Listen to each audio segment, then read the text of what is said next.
ಭಾರತದಲ್ಲಿ ಗ್ಯಾಸ್ ಸಮಸ್ಯೆ ಆಗಬಹುದಾ? ಆದರೆ ಏನಕ್ಕಾಗುತ್ತೆ? ಇದಕ್ಕೆ ಕಾರಣ ಏನು? ಇದಕ್ಕೆ ಪರಿಹಾರವೇನು? ಈ ವಿಡಿಯೋದಲ್ಲಿ ಸಂಪೂರ್ಣವಾಗಿ ತಿಳಿಯೋಣ. ನಾನು ಕಿಶೋರ್, ಇದು ಕಿಶೋರ್ ಟೆಕ್ ಕನ್ನಡ. ಇತ್ತೀಚೆಗೆ ಸೋಷಿಯಲ್ ಮೀಡಿಯಾದಲ್ಲಿ ಕೆಲವರು ನ್ಯೂಸ್ ಆಗಿ ಹೇಳ್ತಿದ್ದಾರೆ, ಇನ್ನು ಕೆಲವರು ನ್ಯೂಸೆನ್ಸ್ ಆಗಿ ಹೇಳ್ತಿದ್ದಾರೆ.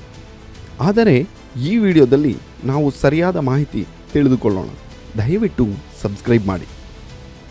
ಹೌದು, ನಮ್ಮ ದೇಶದಲ್ಲಿ ಮುಂದೆ ಗ್ಯಾಸ್ ಸಮಸ್ಯೆ ಆಗುತ್ತೆ.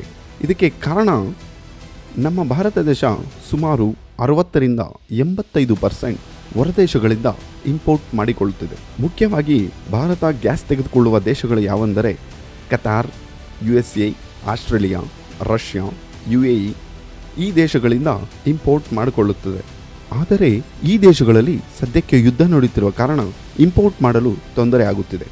ಹೀಗಾಗಿ ನಮ್ಮ ದೇಶದಲ್ಲಿ ಗ್ಯಾಸ್ ಬೆಲೆ ಏರಿಕೆ ಆಗುತ್ತದೆ.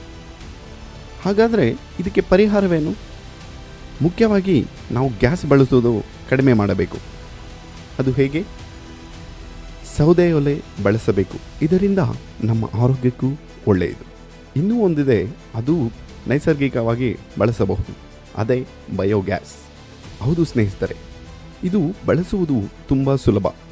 ಒಂದು ಟ್ಯಾಂಕ್ನಲ್ಲಿ ಸಸಿಗಳ ತ್ಯಾಜ್ಯ, ವ್ಯರ್ಥವಾದ ತರಕಾರಿಗಳು, ಸಗಣಿ ಇದನ್ನು ಒಂದು ದೊಡ್ಡ ಗಾತ್ರದ ಟ್ಯಾಂಕ್ನಲ್ಲಿ ಹಾಕಿ 1 ಅಥವಾ 2 ದಿನದಲ್ಲಿ ಹಾಗೆ ಬಿಟ್ಟರೆ ಮೀಥೇನ್ ಎಂಬ ಅನಿಲವನ್ನು ಅದನ್ನು ನಾವು ಸ್ಟವ್ಗೆ ಕನೆಕ್ಟ್ ಮಾಡಬಹುದು. ಟ್ಯಾಂಕಿಂದ ಒಂದು ಪೈಪ್ ತೆಗೆದುಕೊಂಡು ಸ್ಟವ್ಗೆ ಡೈರೆಕ್ಟಾಗಿ ಕನೆಕ್ಷನ್ ಕೊಟ್ಟು ಆಹಾರ ಬೇಯಿಸಿಕೊಳ್ಳಬಹುದು. ಇತ್ತೀಚೆಗೆ ಹೊಸ ತಂತ್ರಜ್ಞಾನವೂ ಬಂದಿದೆ, ಅದೇ ಸೋಲಾರ್ ಕುಕಿಂಗ್. ನೀವು ಕೇಳಿದ ನಿಜ. ಸೋಲಾರ್ ಕುಕಿಂಗ್ ಅಂದರೆ ಸೂರ್ಯನ ಬೆಳಕಿನ ಉಷ್ಣವನ್ನು ಬಳಸಿಕೊಂಡು ಆಹಾರ ಬೇಯಿಸಬಹುದು. ಇಂತಹ ಇನ್ನಷ್ಟು ಆಸಕ್ತಿಕರವಾದ ವಿಡಿಯೋಗಳಿಗೆ ದಯವಿಟ್ಟು ಸಬ್ಸ್ಕ್ರೈಬ್ ಮಾಡಿ.